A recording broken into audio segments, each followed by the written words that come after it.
অন্ধকারে সাদা পোশাকধারী একদল মানুষ আলো জ্বেলে চিৎকার করতে করতে ছোট্ট একটা বাড়ির সামনে এসে থেমেছে। তাদের হাতে বড় বড় ক্রস, যা আগুনে জ্বলছে। আতঙ্কে বাড়ির ভেতরে থাকা পরিবার কাঁপছে। শিশুর কান্না মিশে যাচ্ছে তাদের অসহায় চিৎকারে।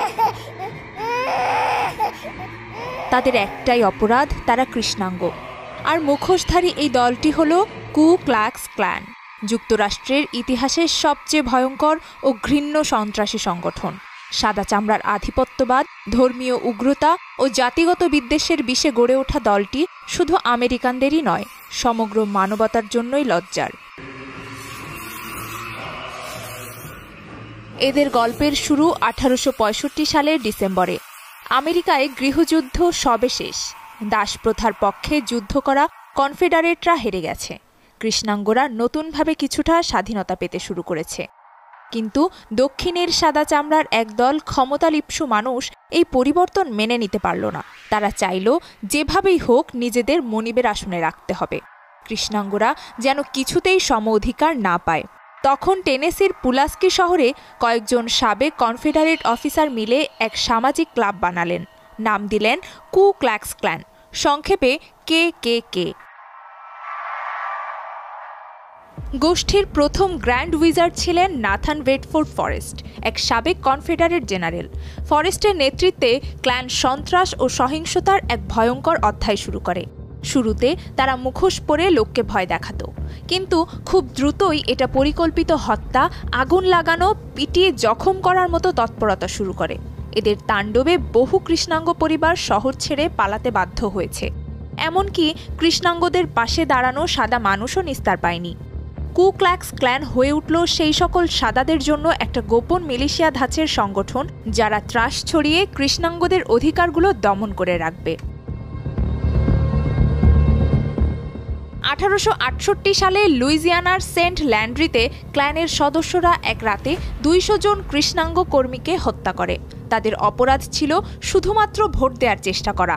KKK-র কর্মকাণ্ডে কৃষ্ণাঙ্গদের ভোটাধিকার প্রয়োগ রীতিমতো অসম্ভব হয়ে উঠল। রাস্তায় রাস্তায় সাদা মুখোশধারী রাইডাররা দল বেঁধে ঘুরত, হামলা করত, বাড়িঘর পোড়াতো, হত্যাকাণ্ড চালাত। তাদের তৎপরতা এতটাই ভয়ঙ্কর হয়ে ওঠে যে এক পর্যায়ে কেন্দ্রীয় সরকারকে কঠোর হতে হয়। কিছু নেতা গ্রেফতারও হয়, কিন্তু গোপন ঝঞ্ঝা বাতাসের মতো তারা নিজেরা অদৃশ্য হয়ে আবারও ফুটে উঠত যেখানে সুযোগ পেত। 1890-এর দশক থেকে ক্ল্যান কিছুটা নিষ্ক্রিয় হয়ে পড়ে। তবে 1915 সালে জর্জিয়ার স্টোন মাউন্টেন অঞ্চলে ক্ল্যান আবার মাথাচাড়া দেয়। তখন একটা নির্বাক চলচ্চিত্র the birth of a nation তৈরি হয়, যেখানে প্রথম দফার কু ক্ল্যাক্স ক্ল্যানকে হিরো হিসেবে তুলে ধরা হয়। এটা দেখে মানুষ বিভ্রান্ত হয়। অনেকে ভুল ধারণা নিয়ে ক্ল্যানে যোগ দেয়, আবার অনেকে শ্বেতাঙ্গ আধিপত্যকেই সাধারণ ব্যাপার হিসেবে দেখতে শুরু করে। ক্ল্যানের সমর্থনে শ্বেতাঙ্গ জনতা ওকলাহোমার তুলসা শহরের সমৃদ্ধ কৃষ্ণাঙ্গ সম্প্রদায় ব্ল্যাক ওয়াল স্ট্রিট ধ্বংস করে। 3 শতাধিক মানুষ মারা যায়, হাজার হাজার বাড়ি পুড়িয়ে দেওয়া হয়। দ্বিতীয় দফায় ক্ল্যান আরও বড় এবং কর্পোরেট চালিকা শক্তি নিয়ে আসে। তারা সারা দেশে ছড়িয়ে পড়ে।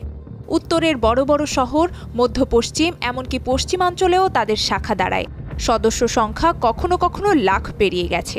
তারা সাদা পোশাকে দল বেঁধে মার্চ করত, অদ্ভুত সব ওয়ার্ড ব্যবহার করত, প্রকাশ্যে ক্রস পোড়াত আর দাবি করত, আমরা নীতিবান, সৎ, ধার্মিক মানুষ, আমরা পরিবারকে রক্ষা করছি, দেশকে রক্ষা করছি, আমরাই আমেরিকান সভ্যতা রক্ষাকারী।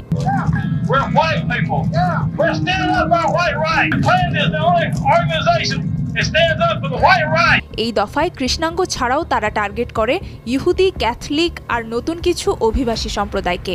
দ্বিতীয় দফার ক্ল্যান 1940-এর দশকে বিপুল সমালোচনার মুখে পড়ে দুর্বল হয়ে পড়ে। কিন্তু 1950-এর দশকে আমেরিকায় যখন সিভিল রাইটস মুভমেন্ট জোরদার হলো, কৃষ্ণাঙ্গরা ভোটাধিকার, সমান শিক্ষা, চাকরি, নাগরিক অধিকার আদায়ে সোচ্চার হলো, তখন আবারও নানা ছোট ছোট গোষ্ঠী হিসেবে কু ক্ল্যাক্স ক্ল্যান মাথা তোলে। স্থানীয়ভাবে পুলিশ, গভর্নর কিংবা প্রভাবশালীদের সঙ্গে হাত মিলিয়ে কৃষ্ণাঙ্গদের আন্দোলন থামাতে শুরু করে বোমাবাজি, খুন, ধর্ষণ, গির্জা পুড়িয়ে দেওয়া, বাড়িতে আগুন, কি না করেছে। এমনকি ছোট ছোট ছেলেমেয়েদের ওপরও হামলা চালানো হয়েছে। এদের সাথে নাৎসি ভাবধারার সংগঠনও হাত মেলায়। কয়েক ডজন মানুষকে এই সময় নৃশংসভাবে হত্যা করা হয়, যাদের মধ্যে নাগরিক অধিকার কর্মী, ধর্মযাজক, স্কুল শিক্ষক সকলেই ছিল। এত সহিংসতার পর ফেডারেল সরকার কঠোর হতে শুরু করলো। কিছু জায়গায় তারা আইন ভঙ্গকারীদের বিরুদ্ধে ব্যবস্থা নিল, গ্রেফতার করল। আইনি পদক্ষেপে তাদের সম্পত্তি বাজেয়াপ্ত হলো, বড় বড় জরিমানা গুনতে বাধ্য হলো। সিভিল রাইটস মুভমেন্টের সফলতার সঙ্গে সঙ্গেই ক্ল্যানের সরাসরি প্রভাব কমে আসতে লাগলো। তবুও আজও কু ক্লাক্স ক্ল্যান পুরোপুরি নিশ্চিহ্ন নয়। ছোট ছোট সন্ত্রাসী গ্রুপ বা হেইট গ্রুপ হিসেবে কোথাও কোথাও তাদের অস্তিত্ব দেখা যায়। তাদের চেহারা হয়তো অনেক পাল্টে গেছে, কিন্তু ঘৃণার বীজ তো একই। কু ক্লাক্স ক্ল্যান আমেরিকার জনগণের মনে স্থায়ী ক্ষতের জন্ম দিয়েছে। তাদের হোয়াইট সুপ্রিমেসি, নৃশংসতা, নিরপরাধ মানুষকে নির্যাতন ও হত্যার ইতিহাস একটি দেশের গভীরতম লজ্জা। অনেক ধর্মীয় বা সামাজিক সম্প্রদায় ক্ল্যানকে সোজাসুজি সন্ত্রাসী বলেই ব্যাখ্যা করে, কারণ তারাই ছিল দেশের ভেতরকার ঘরোয়া সন্ত্রাসী সংগঠনের আদর্শ উদাহরণ। আজকের দিনে হোয়াইট সুপ্রিমেসি বা বর্ণবাদকে যে মানুষগুলো প্রশ্রয় দেয়, তাদের শেকড়ের মধ্যে সবসময় কে এর মতো মানসিকতা কাজ করে।